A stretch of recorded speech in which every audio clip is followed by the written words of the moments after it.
Buenas tardes a todas y todos. Desde el Museo Nacional de Antropología en Montevideo, Uruguay, les damos la bienvenida y especialmente agradecemos a Jimena Perry, que aceptó nuestra invitación para tener esta charla que habla justamente de historias públicas y su relación con los museos.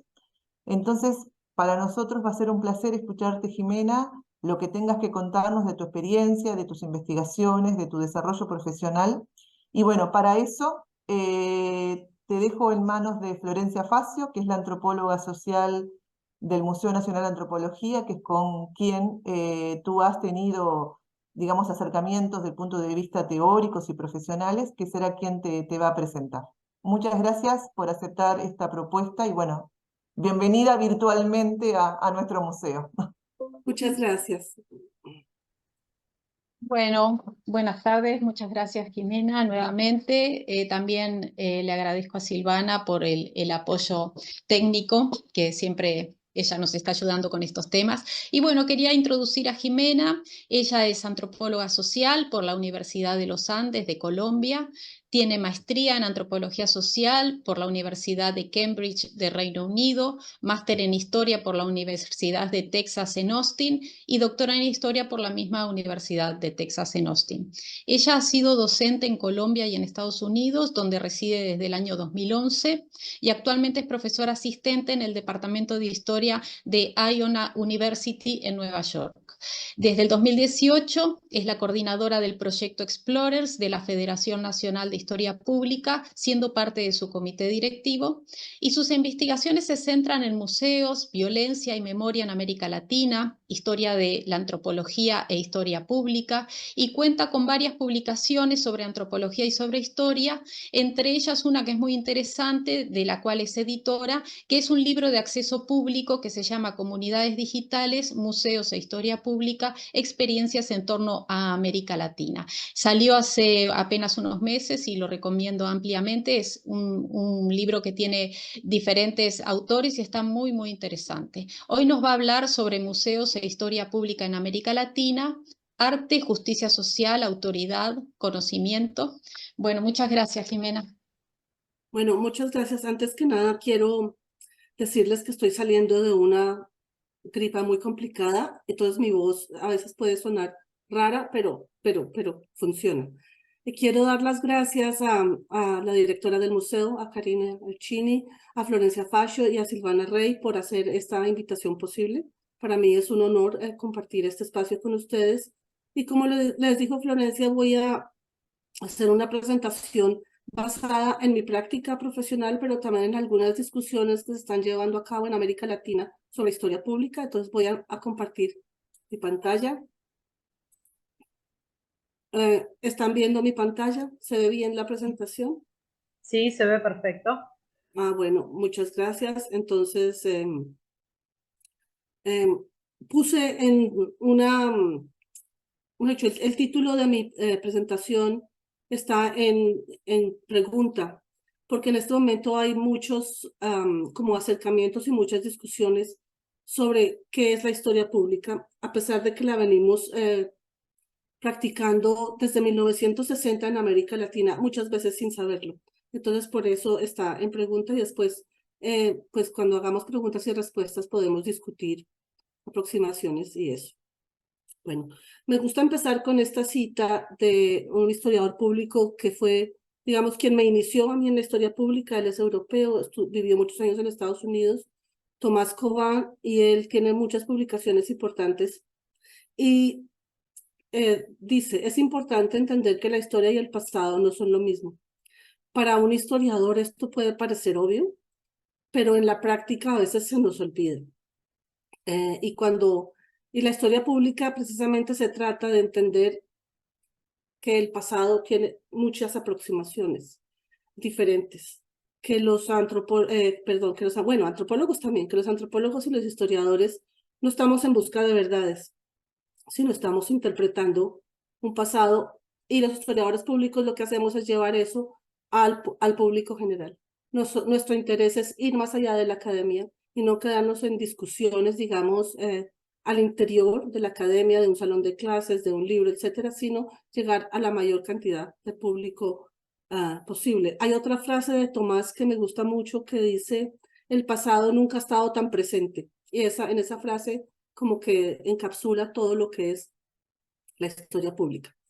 Entonces, como les dije al principio, ¿es posible una definición o necesitamos una definición? Aquí se me sale digamos, mi sesgo académico. Obviamente los académicos, profesores, personas que estamos metidas digamos, en el mundo de la academia, siempre empezamos por definiciones. Me parecen importantes en cuanto a que clarifican cosas. Sin embargo, se está pensando últimamente que la historia pública no necesita una definición, es simplemente una práctica, es una forma de hacer las cosas, es como un interés, perdón, un interés y una práctica de cómo hacer que el pasado esté presente en lo que estamos viviendo hoy en día, cómo informa el presente, cómo nos hace entender fenómenos presentes, entender que todo tiene historia y sobre todo romper como la distancia que hay entre públicos y academia. Eso es, digamos, lo más importante. Eso lo han hecho los profesionales de los museos siempre.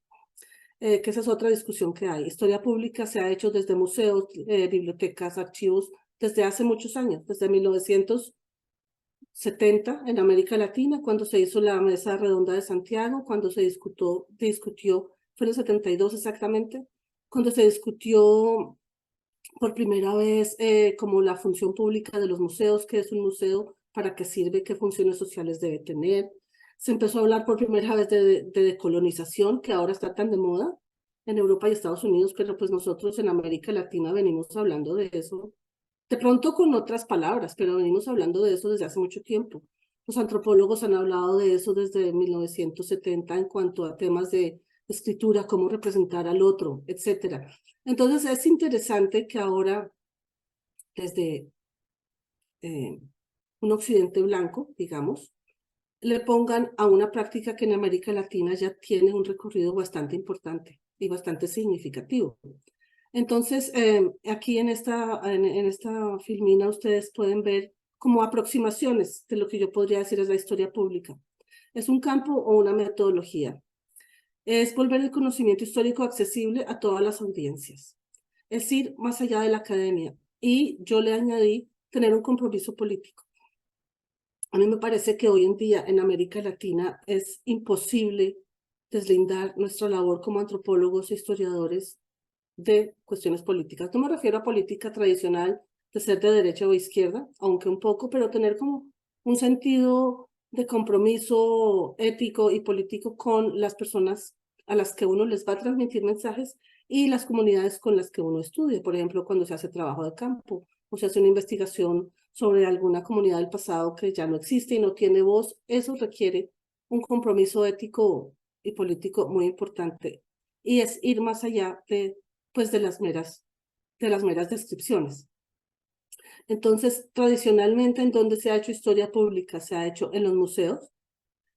Cuando hablamos de memoria histórica, aquí estoy pensando en al final de la década de las dictaduras que hubo en el Cono Sur, cuando la socióloga Elizabeth Jelling empezó a estudiar, bueno, qué fue lo que pasó y cómo darle sentido a ese tipo de violencia, que ahora pues se ha expandido.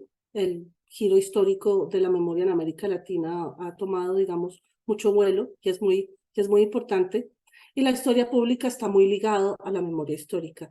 Yo soy colombiana y mis investigaciones son sobre Colombia, y también tengo otra publicación en la que hablo de cómo la historia pública en América Latina ha sido entendida también como una herramienta, digamos, como una forma que algunos académicos o intelectuales, profesores, activistas, etcétera, han encontrado de poder hablar del pasado de una forma muy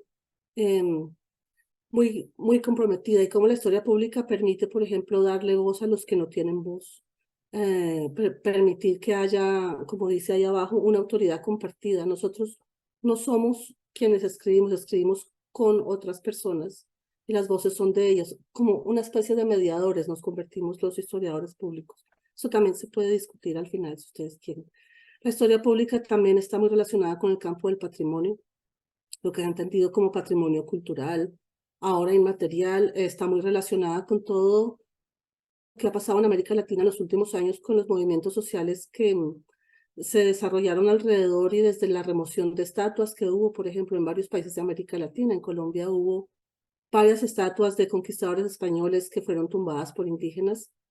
Eso se ha convertido como en un campo fértil para los historiadores públicos, para pensar, bueno, de quién es la historia, a quién se la contamos, quiénes merecen tener voz para, pues, para contar cosas. Los archivos también, como espacio de poder, también han sido espacios que los historiadores públicos han trabajado con y desde las bibliotecas, el arte, los espacios públicos y ahora el activismo y justicia social. Hace poco, en septiembre, sí, a principios de septiembre, hubo una reunión en Viena sobre mundial, sobre la historia pública y su relación con el activismo. Lamentablemente hubo solamente 4 personas de América Latina. Había una argentina, una chilena y 2 colombianas. Yo era una de esas colombianas y me llamó mucho la atención las diferentes propuestas que se están entendiendo desde diferentes partes, pero las de América Latina estaban muy relacionadas con política y cómo los historiadores, antropólogos, filósofos, sociólogos, etcétera, tenemos que tomar algunas veces posiciones y tener muy claro cuáles son los discursos que queremos transmitir. Ya no podemos simplemente describir y ser objetivos, no, ahora se requiere un compromiso más serio, sobre todo con lo que estamos viviendo, este resurgimiento tan fuerte que está teniendo la derecha, y por ejemplo con lo que pasó hace poquito en Argentina, que pues para algunos historiadores públicos es un poco miedoso. Bueno, esta es otra, ay, perdón. Esta es otra cita de un investigador de la India que yo sigo. Él es un profesor que está en la Universidad de Columbia. Se llama Jayant Prakash y él pone una cita que a mí me gusta mucho y la cual a mí, pues, digamos, ha resonado mucho con mi trabajo, que los museos deben decir cosas inapropiadas y desafiar los conceptos convencionales de autoridad, poder y producción de conocimiento. Me llama mucho la atención cuando él dice que los museos deben decir cosas apropiadas, porque también tiene mucho que ver con cuando la gente, pues los historiadores sabemos, pues algunos, que el estudiar historia es estudiar cosas incómodas y cosas violentas y cosas que generalmente a veces la gente no quiere oír. Si uno estudia historia, digamos, solamente lo convencional o solo lo bonito, entre comillas, no está haciendo, para algunos historiadores pensamos, no es una historia, digamos, completa, si ustedes quieren. Los historiadores debemos empezar a desafiar conceptos tradicionales y los museos también. Los museos son un medio para transmitir mensajes y los curadores, que son historiadores públicos, por así no sean historiadores, saben eso muy bien porque siempre buscan la forma de que lo que ellos quieran decir pueda llegar a públicos más amplios. Entonces, formas de hacer historia pública en este momento, pues por publicaciones, libros, artículos, ahorita está muy de moda hacer cómics, novelas gráficas, etcétera. La literatura también está entrando un poco en digamos, en ese campo. He conocido últimamente varias autoras mujeres, que además también me gusta mucho que sean mujeres, que están haciendo, por ejemplo, recopilaciones de historias orales infantiles, no para repetir, sino para, bueno, sí, recopilar la historia oral, pero también para darles una interpretación y entender, por ejemplo, por qué eso nos sirve en el presente. Eso es una forma de hacer historia pública que me parece muy valiosa. Pues exposiciones, historia oral, humanidades digitales, que están ahorita tan de modas, que tiene que ver con el libro que mencionó Florencia, que se llama Comunidades Digitales, Historia Pública y Museos en América Latina. Ahorita las humanidades digitales se han convertido en una herramienta muy poderosa, por ejemplo, para visualizar cosas. Por ejemplo, con ejercicios de mapeos digitales, uno puede, digamos, visualizar rutas, no sé, de migración, de intercambio de productos, de ideas, etcétera, y hay ejercicios y proyectos muy interesantes. Bueno, redes sociales, blogs, websites, que eso sí, pues, digamos, cada vez son más comunes hay gente que dice que están cayendo en desuso, pero a mí no me parece, siguen siendo una forma de llegar a públicos amplios interesante. Divulgación y comunicación, que es un proyecto del que yo coordino, que les voy a hablar ahora, y enseñanza y música. Yo puse enseñanza porque, por ejemplo, en la universidad donde yo trabajo, es una universidad pequeña en Nueva York, y yo soy profesora de Historia de América Latina y de algunas clases de Historia Pública, pero en esta universidad la enseñanza de la Historia Pública está empezando. Entonces, lo que yo hago con mis cursos de historia, digamos, regulares, es introducir formas de que los estudiantes entiendan cómo tienen que expresar lo que quieren decir de una forma clara y que les lleve a públicos amplios.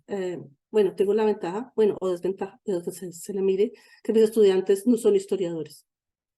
Entonces les digo, bueno, vamos a aprender tal cosa.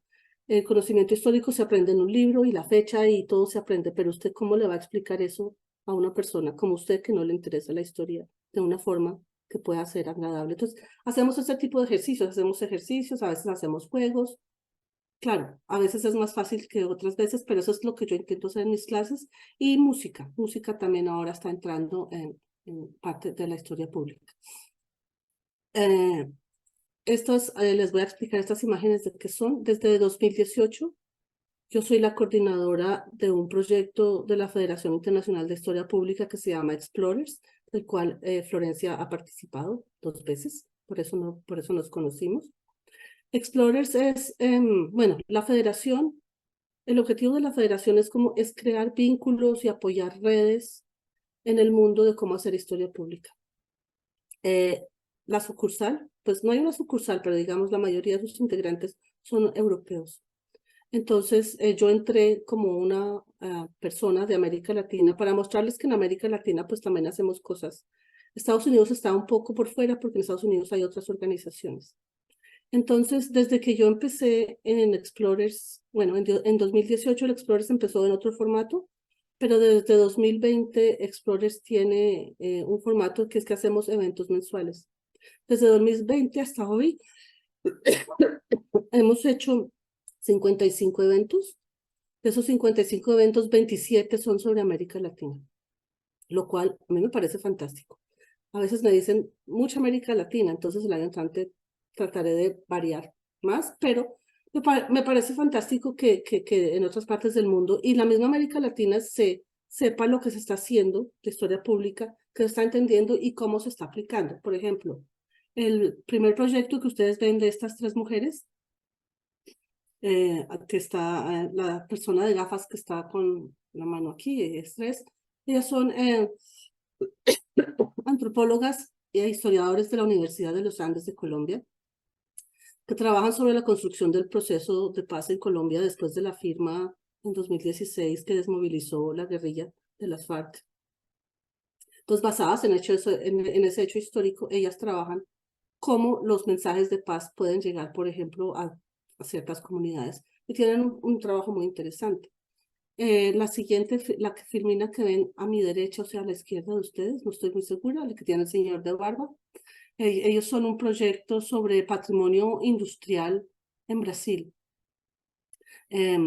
Cuando empezaron ese proyecto y me hablaron de patrimonio industrial, debo confesar que yo pensé, qué cosa tan aburrida. Debo confesarlo porque pensé que era simplemente iban a hablar como de máquinas y especialmente de trenes y cosas de esas.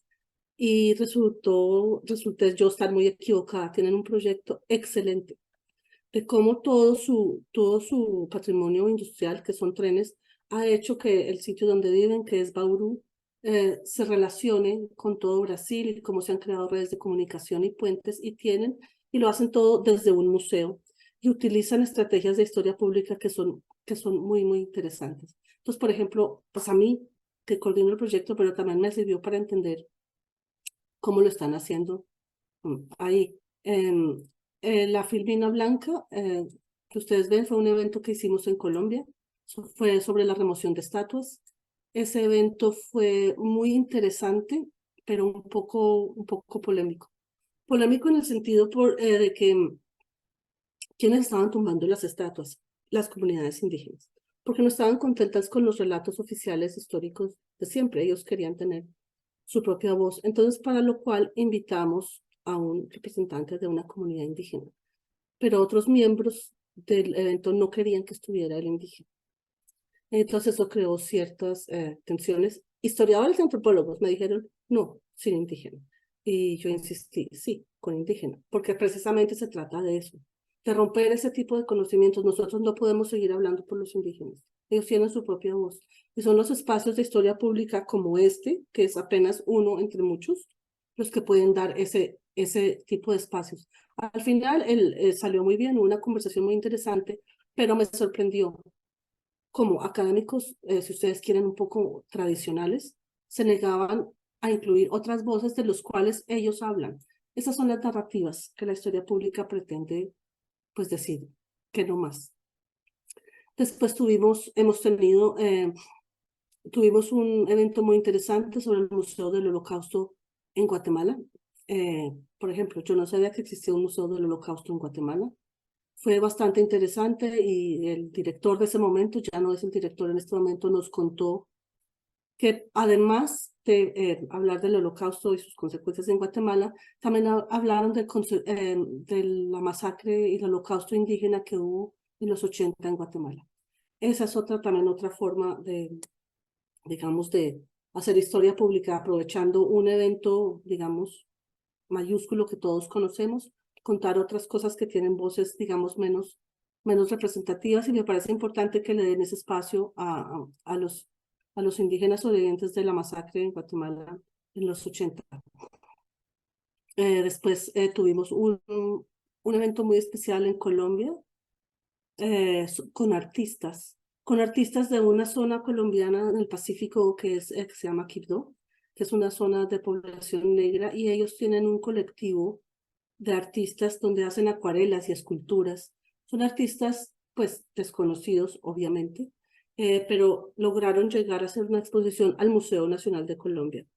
Y eso también, digamos, fue un triunfo del Museo Nacional de Colombia, incluir esas voces totalmente marginales en un país pobre como Colombia, y tuvimos un evento bastante interesante. Claro, ahí vienen otro tipo de consideraciones. Ellos viven en una zona, digamos, marginal, y los eventos yo los hago en Zoom. Hubo muchas problemáticas de comunicaciones y eso, pero al final de eso salió un artículo muy interesante. Ellos no podían creer que les estuvieran dando ese tipo de protagonismo, lo cual es triste por un lado, pero por el otro lado demuestra la necesidad que tenemos de salirnos de los cánones oficiales de lo que es la historia.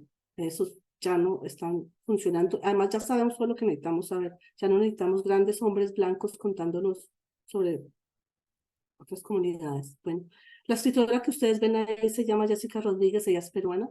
Ella es uno de los ejemplos que les puse, por ejemplo, de literatura infantil. Ella es escritora, ella estudió literatura, ella no sabe nada de historia, digamos, propiamente dicha. Sin embargo, va a comunidades indígenas, hace trabajo de campo, recopila historias orales y las vuelve cuentos infantiles.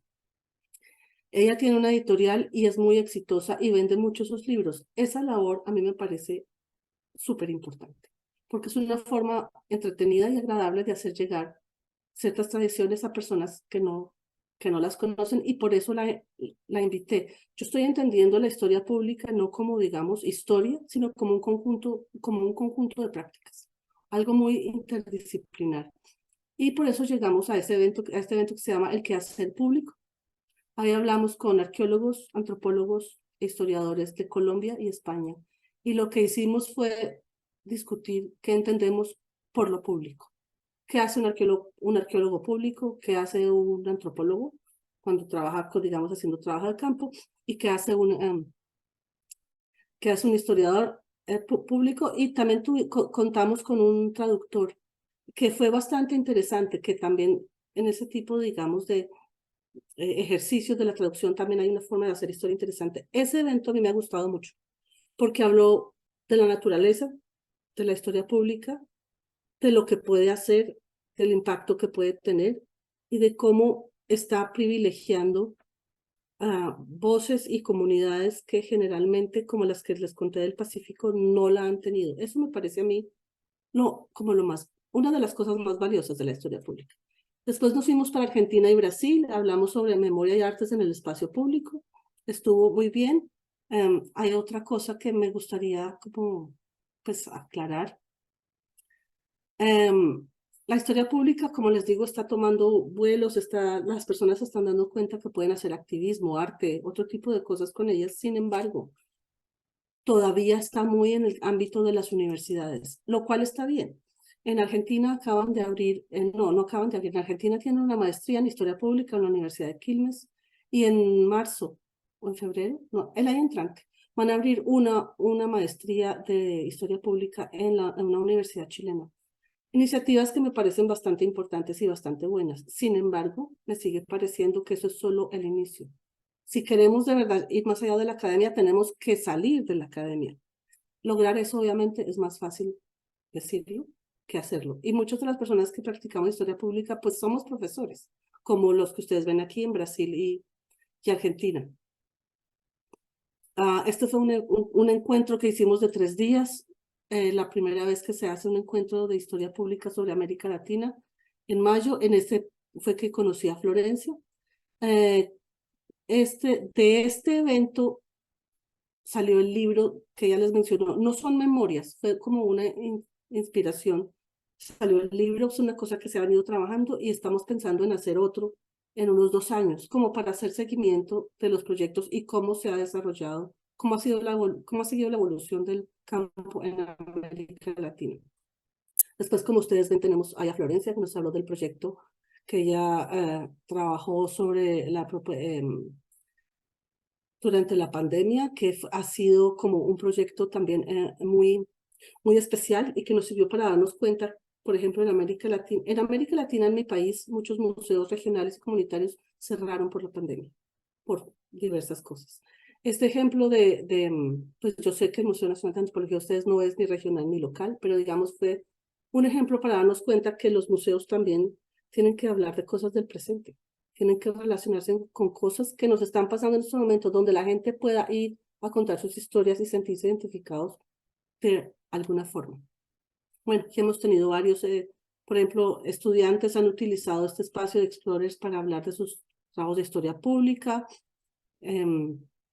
Hemos también tenido museos comunitarios como este en Otabalango, que es de una conversación con los indígenas de Otavalo. Nos explicaron su proyecto de museo, que es totalmente diferente a lo que conseguimos como un museo, digamos, convencional. Fue muy interesante. Después hablamos con los estudiantes de Brasil. Hemos hablado sobre la otra forma de hacer historia pública más o menos novedosa, es este grupo que está en Alemania, que se llama Kumelab. Ellas estudian las telenovelas y cómo a partir de las telenovelas mucha gente en Europa, Estados Unidos, piensa que entendió la historia de América Latina. Viendo, por ejemplo, la serie de Netflix de Narcos, desafortunadamente, sobre Colombia, el problema tan complejo que es. Entonces ven la serie y creen que ya saben todo. Entonces ellas hacen un estudio muy interesante para ver cómo son esas representaciones. Después hablamos con estudiantes. Este fue un examen final que yo les hice sobre representaciones de América Latina. Bueno, y les estoy mostrando eventos que hemos hecho para que ustedes vean, digamos, toda la cantidad de aplicaciones que tiene la historia pública. Este año la mayoría ha sido sobre América Latina. Esta red digital es la primera red digital que hay sobre historia en Venezuela, que es muy importante, porque ellos están hablando sobre archivos de afrovenezolanos que antes no se conocían y los están volviendo públicos. Tienen un website donde uno puede ir y descargar esos documentos, que es bastante valioso.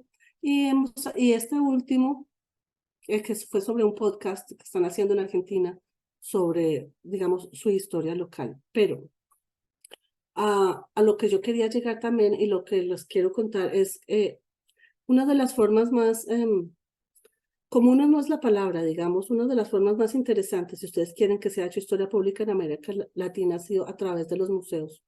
Y escogí museos de memoria histórica, porque son museos que están dedicados a contar eventos traumáticos de lo que pasó de una forma a veces muy directa y muy política.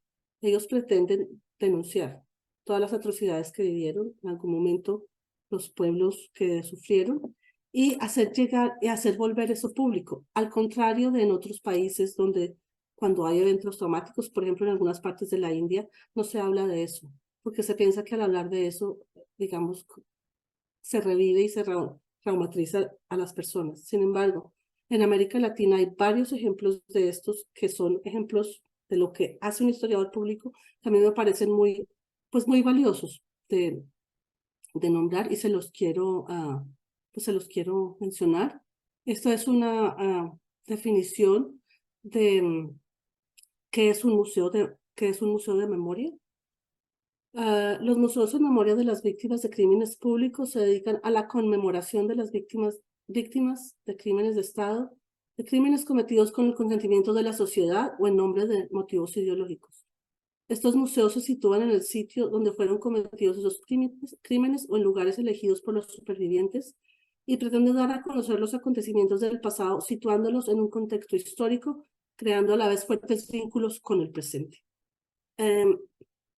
Me parece importante enfatizar que lo que hacen estos museos precisamente, pues es un ejercicio de memoria, obviamente, pero también es mostrar cómo este tipo de cosas no se pueden olvidar y cómo a través de varias herramientas, si quieren, o dispositivos que utilice la historia pública, este tipo de memorias tienen que estar presentes. Y cuando hablo de museos, no tanto en esta presentación, pero en otros lugares, museos como un sitio de exhibición, no tiene que ser el museo, puede ser una galería, puede ser un sitio al aire libre, puede ser un hall, pero un sitio de exhibición, digamos. Entonces, como les mencioné, el Museo del Holocausto de Guatemala fue fundado en 2016, es uno de los 6 museos del Holocausto que hay en América Latina, otros son en Argentina, Chile, México, Puerto Rico y Costa Rica.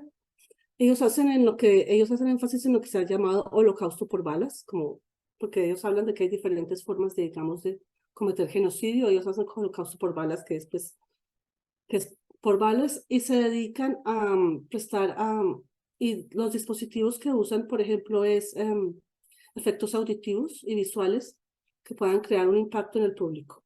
Eso lo han hecho otros museos, digamos, más pequeños, y eso también ha suscitado, como a veces suscita grandes polémicas. A veces las personas dicen, no necesitamos eso, es demasiado gráfico, es demasiado problemático.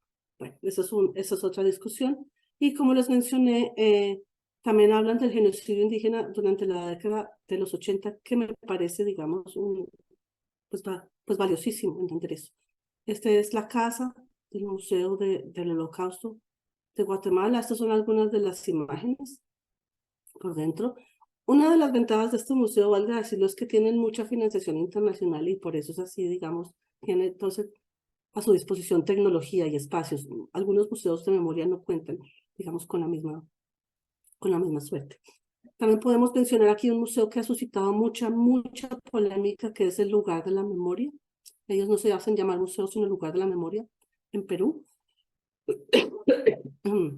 Fue fundado en 2015 y su objetivo es no olvidar todos los crímenes y todas las atrocidades que cometió Sendero Luminoso durante los 80 y 90. Ha suscitado mucha polémica porque para algunos sectores de la sociedad, no solamente peruanos, sino en América Latina, consideran que se está haciendo una apología a Sendero Luminoso y que es una forma de darle protagonismo a Sendero Luminoso.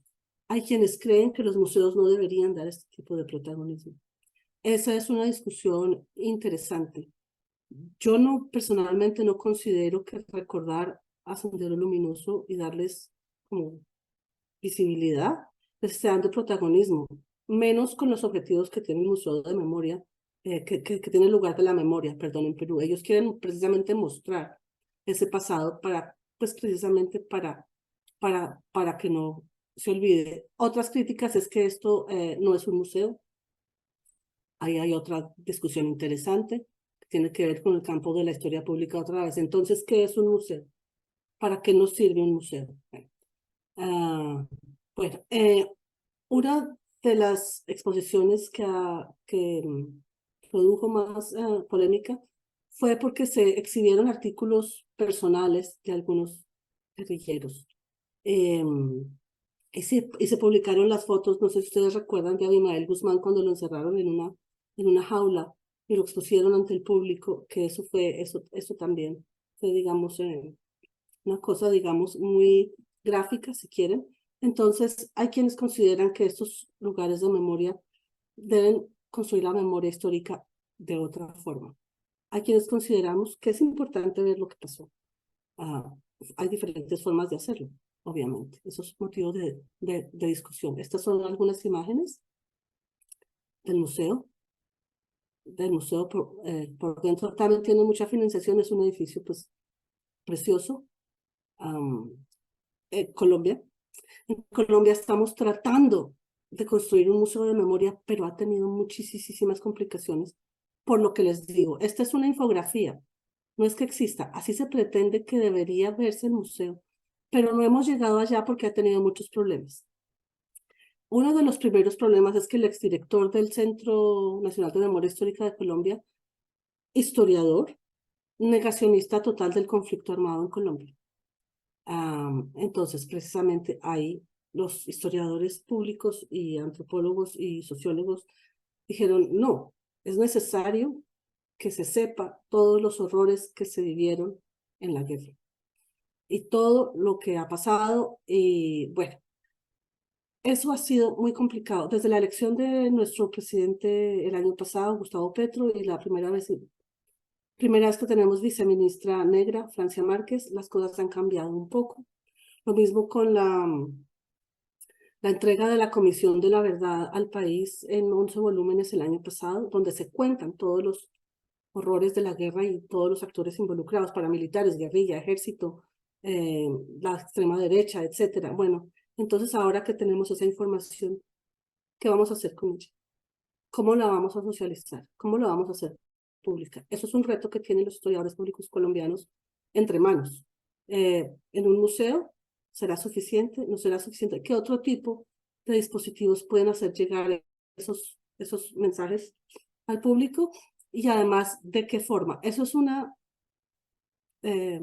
discusión tan candente que no ha hecho posible que el museo sea una realidad. Esperemos, de pronto es demasiado rápido para nosotros intentar recordar eso, pero bueno, así debería lucir el museo, como les conté. Bueno, el de Venezuela, el museo perdón, esto no es un museo, es un website que es muy importante, que les conté. Está compuesto por 3 historiadores venezolanos.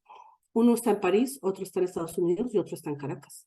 Y es la primera vez que ellos hablan de todos los traumas y la historia tan complicada que vivieron esclavos afrovenezolanos. Ellos van al archivo, recuperan archivos y tienen en su website un sitio donde uno puede ir a descargarlos y leerlos y hacer sus propias investigaciones. Esta es otra forma de hacer historia pública muy importante y una de las pocas iniciativas serias y tan grandes que he visto sobre Venezuela.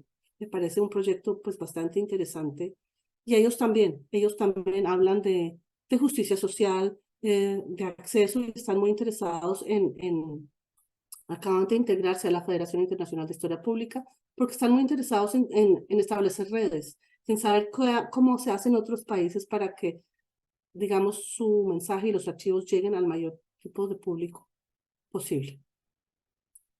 Bueno, el Museo de la Memoria y los Derechos Humanos de Chile, que es pues el más importante de todos, icónico, que es como pues todo el que habla de historia pública y memoria en América Latina, pues tiene que por lo menos conocerlo. Yo no lo conozco en persona, es una de las cosas que quisiera hacer. Todos sabemos que fue fundado por Michelle Bachelet y también fue una forma como, eso yo creo que ustedes deben conocer, en el se expone, digamos, todas las atrocidades durante la dictadura de Pinochet hasta llegar a la democracia y también ha sido atacado por sectores de derecha con los mismos argumentos. Bueno, que es una historia mal contada, que la dictadura tuvo otro tipo de problemas, otras personas dicen que ese tipo de cosas ya se deben olvidar, etcétera, etcétera. Por eso me devuelvo a Jayan Prakash cuando dice los museos deben contar cosas inapropiadas. Totalmente, totalmente. Yo creo que los museos deben suscitar polémicas y crear ese tipo de discusiones siempre. Bueno, otra cosa que me gusta mucho a mí del Museo de Chile, pues lo que conozco, por lo que he leído, es que también habla de discriminación, de violencia actual, de pueblos originarios actual. No es que llegaron a la democracia y ya acabó, también hacen exposiciones que se refieren a temas actuales. Estas son algunas fotos del museo. En Argentina está la Escuela de la Mecánica de la Armada, el ESMA. Estuve en Argentina hace poco y estaba cerrado, que lo cual me pareció, pues, para mí terrible, porque tenía muchas ganas de conocerlo. Está en un sitio de Buenos Aires, digamos que queda un poco alejado, si quieren, del turismo, pero me parece que también es un sitio pues muy importante y que tiene que seguir contando la historia que cuenta. Es un monumento histórico nacional que habla del terrorismo de Estado. Es un ex casino de oficiales, tiene una intervención museográfica permanente. Su guión es basado en testimonios de sobrevivientes, lo cual me parece también importante. Los sobrevivientes son los que tienen que contar esa historia, con ayuda de un curador o de historiadores y antropólogos, sí, pero son ellos los que tienen que contar su historia, y es parte de la lista de Patrimonio de la Humanidad de UNESCO, y es importante. A mí me parece que es un lugar muy, muy, muy importante de tener en cuenta, y una visita pues casi obligada. Aquí hay algunas fotos. Este es el Museo de Memoria y Tolerancia en México, igual. Fue fundado en 2010. Ellos, a través de conciencia de memoria histórica, quieren crear conciencia de genocidios y otros crímenes. Me gusta mucho que ellos hablando de eso, alertan sobre la situación actual de indiferencia hacia la discriminación, racismo y violencia. Se tiene la sensación en algunos sectores de la sociedad que lo que entra en un museo entra y se queda quieto y se muere. Yo creería que no, que el museo es un lugar vivo, donde produce unas dinámicas importantes para la gente que va a mirar lo que hay ahí, y eso también es responsabilidad de quienes hablan dentro del museo, como dar ese tipo de mensajes. Este Museo en México de los Derechos Humanos hace eso, que me parece pues otra vez muy importante, hablando de estereotipos y prejuicios. En América Latina a veces no hablamos mucho de lo que sigue estando muy presente, como el racismo y la discriminación e intolerancia. Siguen estando presentes. Los museos son lugares para hablar de esas cosas, por ejemplo. Fotos de los museos. Y por último, el Museo de la Palabra y la Imagen de El Salvador. Su director es un escritor, que también me parece importante. Es un poeta, fue creado en el 96, y ellos se dedican a difusión de patrimonio histórico y cultural de El Salvador.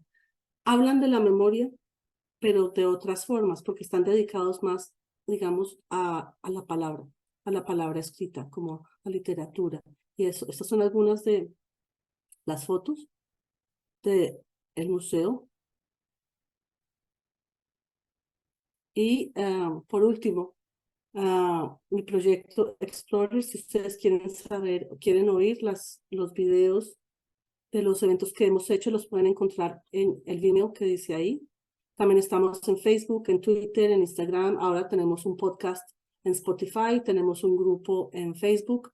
Estamos abiertos siempre para hacer eventos relacionados de alguna forma con historia pública. Muchas personas se me acercan y me dicen, yo quisiera hablar de este proyecto, pero ¿será que es historia pública? Entonces, a veces cuadra, a veces le podemos encontrar un lado, a veces podemos discutir, inclusive a través de algún proyecto, que sería historia pública o no, pero los quiero invitar si quieren hacer alguna vez un evento conmigo, no es sino que se comuniquen conmigo, estoy a su completa disposición y muchas gracias. Dejo ahí, no sé si me pasé de tiempo. Muchas gracias.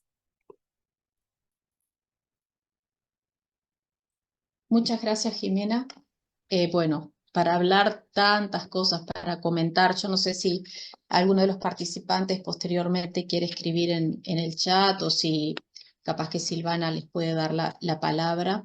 Pero bueno, a mí, primero que nada, agradecerte y en segundo lugar, bueno, muchas reflexiones, sobre todo con respecto a cómo la historia pública y la antropología van de la mano, se relacionan y comparten en parte también en metodología, porque tanto un historiador público como un antropólogo hacen etnografía, y esa etnografía con la posibilidad de ir interpretando las vivencias de esas personas con las que nosotros tratamos, nos van armando la posibilidad de lo que tú contabas de una autoridad compartida al momento de escribir la historia, ¿verdad? O también de escribir la realidad en el caso de la antropología y bueno, y plantear otras cosas. Otra cosa que me pareció re interesante es el tema de los indígenas, ¿no? Y de empezar a darles esos espacios con su propia voz. Acá en Uruguay, en ya las últimas décadas, los que antes denominábamos descendientes de indígenas, pero que ahora podríamos denominar como indígenas urbanos, están teniendo su propia voz, están reclamando su propia voz, una voz que ha sido acallada desde la academia, sobre todo desde la antropología, con los primeros antropólogos que hubo en nuestro país, que si bien todavía la carrera en sí no existía, bueno, la carrera de antropología en Uruguay tiene un poco más de 40 años, siempre trató de invisibilizarse. Nosotros tenemos una historia distinta, que fue en el siglo XIX la posibilidad o la idea de exterminar sistemáticamente las culturas indígenas a partir de la construcción de la República. Y bueno, y eso fue arrastrando toda una idea de que en Uruguay no hay indígenas, somos la idea es que somos todos descendientes de europeos, pero bueno, como te contaba, empiezan a aparecer voces de que no es así. Están también haciéndose análisis genéticos desde la carrera de antropología biológica en Facultad de Humanidades, que demuestra que en realidad la sangre indígena continúa y sigue reproduciéndose en las nuevas generaciones. Y es todo un debe que tenemos en la antropología nacional sobre justamente, bueno, empezar a escuchar esas voces indígenas que también requieren de la construcción de una nueva realidad y de una nueva historia distinta a la que nos impusieron, sobre todo a principios del siglo XX, ¿no? Con la inteligencia de la época. Y con respecto a los museos de la memoria, nosotros acá en Uruguay tenemos un museo de la memoria que está acá en Montevideo, que depende de la Intendencia Municipal de Montevideo, que está bien cerca acá de nuestro museo, a 2 cuadras, y que también muestra las atrocidades realizadas por la dictadura cívico-militar de Uruguay, que fue entre 1973 y 1984 aproximadamente. Y también se han generado, por ejemplo, ahora recuerdo un sitio de memoria que ahora está dentro de la Institución Nacional de Derechos Humanos, que fue en la época de la dictadura un edificio militar donde llevaban a secuestrados, y que algunos de ellos, la mayoría, fueron desaparecidos y asesinados, ¿no? Era como un punto que los tenían ahí para luego distribuirlos. Y también se han armado mojones de memoria, son pequeños como estructuritas que se ponen en las puertas, por ejemplo, de un periódico o de un partido político, donde en la época de la dictadura, bueno, se llevaron gente, bueno, quemaron cosas, ese tipo de cosas. Bueno, más o menos. Y otra cosa, tú hablaste de Elizabeth Jelling, ¿no? Que habla de la memoria y también tener en cuenta cómo la memoria y el olvido van de la mano, ¿no? Hay cosas que recordamos, debemos recordar, nos imponen que debemos recordar y a la vez hay cosas que es mejor olvidar y dejarlas de lado. Y me parece que la historia pública y también con la mano de la antropología, ¿no? Las dos de la mano pueden ir reconstruyendo y pensando si realmente tenemos que olvidar ciertas cosas o al revés, tenemos que volver a resignificarlas a través de una nueva forma de recordarlas. Bueno, yo tengo esas ideas ahí, no sé si alguien también quiere compartir algo. ¿Puedo decir algo de esas ideas? Sí, sí, claro, genial. Pues mira, es que esas ideas me hacen pensar a mí en muchas cosas. Hace poco estuve en una conferencia de historiadores públicos donde hablaban de autoridad compartida precisamente. Y estaban hablando sobre un caso africano. Y me llamó mucho la atención que el historiador contó su experiencia. Él fue a entrevistar a una comunidad, no me acuerdo en qué parte de África. Y la gente de la comunidad le dijo, claro, pero entonces nosotros le decimos qué nos pregunta. Nosotros le decimos a usted qué es lo que va a investigar. Usted no nos va a imponer desde afuera ni nos va a preguntar cosas que nosotros no queremos decir. Y además nosotros coescribimos y queremos coautoría. Claro, la primera reacción del investigador fue, uy, pero ¿cómo así? Pero después pensándolo bien, me parece a mí una petición pues bastante razonable. Y al final todos quedamos de acuerdo que sí, autoridad compartida es eso. Es precisamente si es darle voz al otro y que tiene que mucho que ver con lo que tú mencionaste al final, Florencia. Si una comunidad va a recordar algo, es lo que la comunidad recuerda en sus propios términos, no lo que a nosotros nos parece que debe recordar. Eso me parece importante y eso también tiene que ver con, eso también pienso yo, porque yo también soy antropóloga, desde 1960 los antropólogos estamos pensando en eso, en la manera de escribir y crear textos, y desde cuando se hicieron las escuelas en California de Clifford Geertz y James Clifford y todos ellos que hablaban de estar allá y escribir aquí, todo eso, de pronto no en el ámbito de los museos, pero sí como en la representación del otro. Pues yo sí creo que ahí hay formas de estar juntos y que también tiene mucho que ver con una discusión que hay más o menos reciente, que es la etnografía como una disciplina extractiva. Muchos antropólogos, digamos, mayores, ya no están haciendo etnografía, o por lo menos no en los términos en que a uno le enseñaron en la universidad, sino de otras formas, precisamente para que esa no siga siendo una disciplina extractiva, porque entonces, ¿dónde dejamos la voz del otro y volvemos a caer en las mismas prácticas de siempre? Entonces, esas son discusiones que están ahí, que son interesantes, pero yo creo que se hacen en la práctica. Es cuando uno se enfrenta de verdad a la investigación que se da cuenta cómo puede resolver eso ahí. Pero a mí me parece súper interesante eso de contemplar y como de siempre estar uno pendiente de uno de investigador bueno. Yo voy y hago esta investigación y lo que voy a decir es realmente lo que la gente quiere que yo diga o lo que yo estoy diciendo. Como siempre tener eso ahí pendiente, como siempre mantener el contacto, como que uno es solamente un medio que puede ayudar o si le va mal también puede destruir.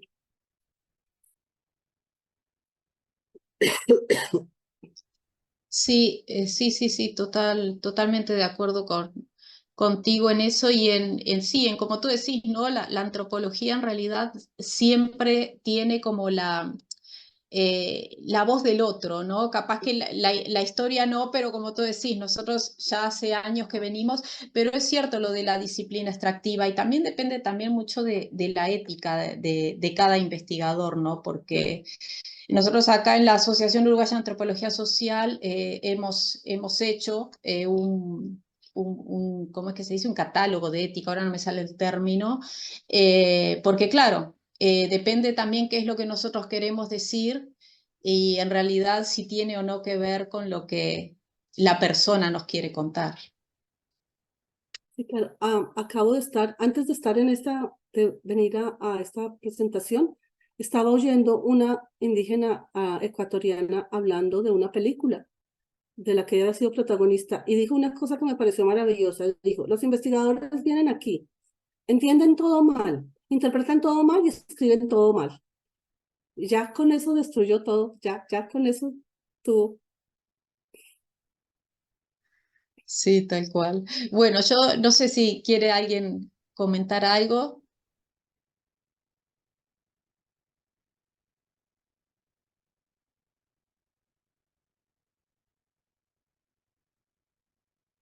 Quienes quieran comentar algo pueden abrir micrófono directamente y siéntanse libres nomás de hablar. Gracias.